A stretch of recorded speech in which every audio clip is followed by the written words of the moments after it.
So this card is called Go to Sleep, but hopefully you won't during this video because it's really more about how to stay awake, relatively speaking. History is the nightmare from which I am trying to awaken. That was something that James Joyce said through his literary alter ego, Stephen Dedalus. We are surrounded by forces seducing us into states of sleepwalking, sleep eating, sleep working, and sleep shopping. Once you're in an anesthetized trance and comfortably numb, you're a putty in the hands of your unconscious complexes and exploitative outside forces. The process of waking up is one of deconditioning, relinquishing addictions, and undoing mechanical patterning.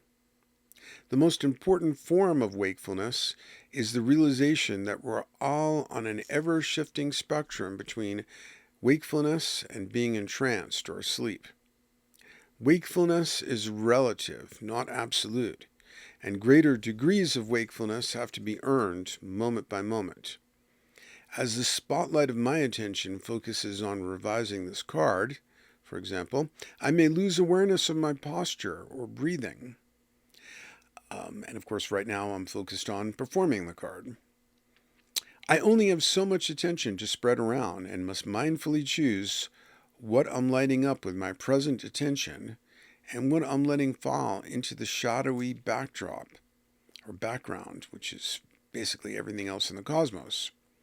A sleepwalker is someone who assumes they are awake. Anyone telling you to wake up in a political context is almost certainly a dangerous sleepwalker trying to suck you into their nightmare. Like, for example, Alex Jones used to hear in his hoarse voice shouting at people, "Wake up, sheeple!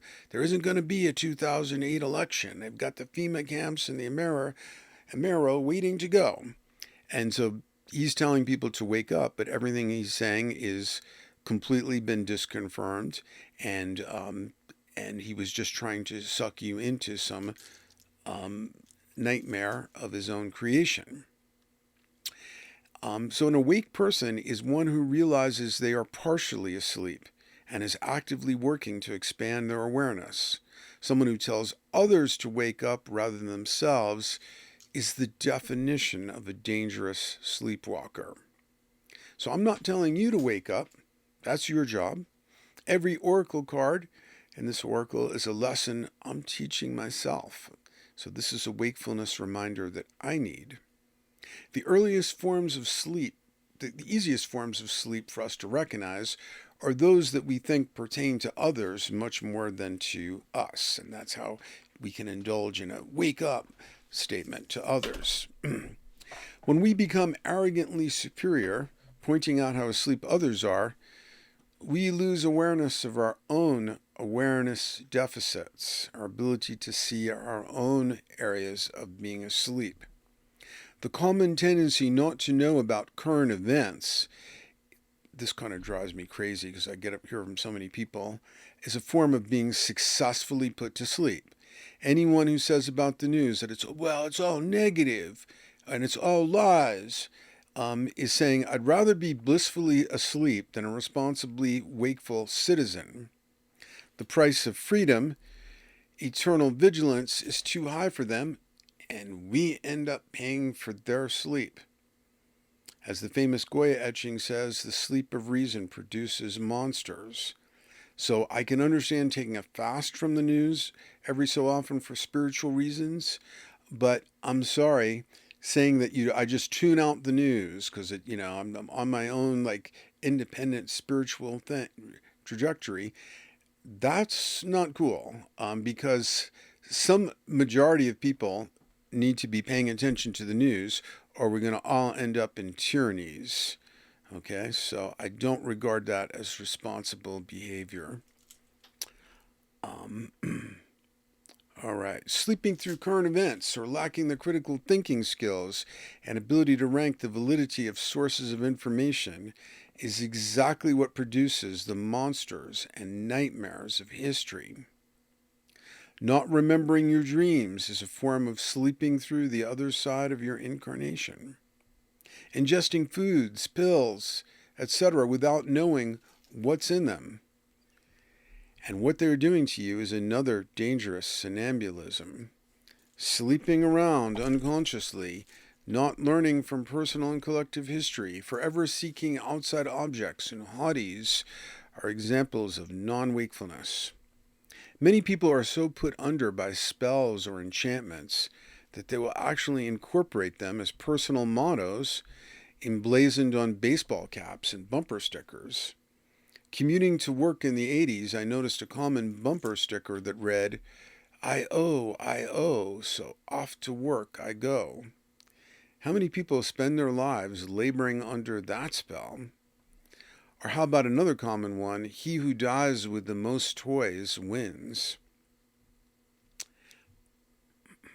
The most perfect sleepwalker spell I've ever seen is the QAnon motto, where we go one, we go all. Wow. You've really been put to sleep if you can't instantly see the flaw in that spell. If you wanted to create a herd of stampeding animals with one line of software code, it would be, where we go one, we go all. Execute, repeat. So this is the moment, and it's not a sound studio here, unfortunately, so you may hear some footsteps up above. This is the motto or software command line of what Jung called mass man, or what Gurdjieff called the Hastemus. If any one of us comes up with a crazy idea, we'll all adopt it uncritically till we have a rip-roaringly stupid and dangerous conspiracy, murder, suicide cult. The purpose of many spells is to keep a virtual carrot dangling before your eyes so that you keep running the treadmills of matrix machinery. For example, once I reach my ideal weight, once I find Mr. or Miss Right, once I make my first million, only 3 weeks till vacation. Anything that keeps you moving through an inadequate life to get some imagined future should be regarded as a spell or malign enchantment. Wake up to what is really happening in your life today. One quick wakefulness prompt is to stop and ask yourself, what am I actually spending my time and energy on today? The more awake you are, the more you are doing things you will remember well on your deathbed. So, I know I probably sound like an angry old man, because I am in some ways, but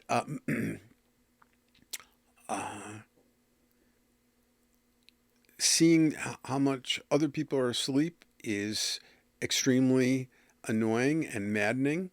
But what's even more maddening is not to notice how asleep we are. And no doubt there are many things that I am not aware of due to the coloring of my present state of consciousness. And so maybe I'm more in a angry state of mind, and therefore I'm blind. I'm asleep to all the things I should be appreciative of, for example. So there are always going to be things that we are awake to and others that we are asleep to, and we need the humility, just don't think you'll ever be as humble as I am, to recognize that we are never fully awake.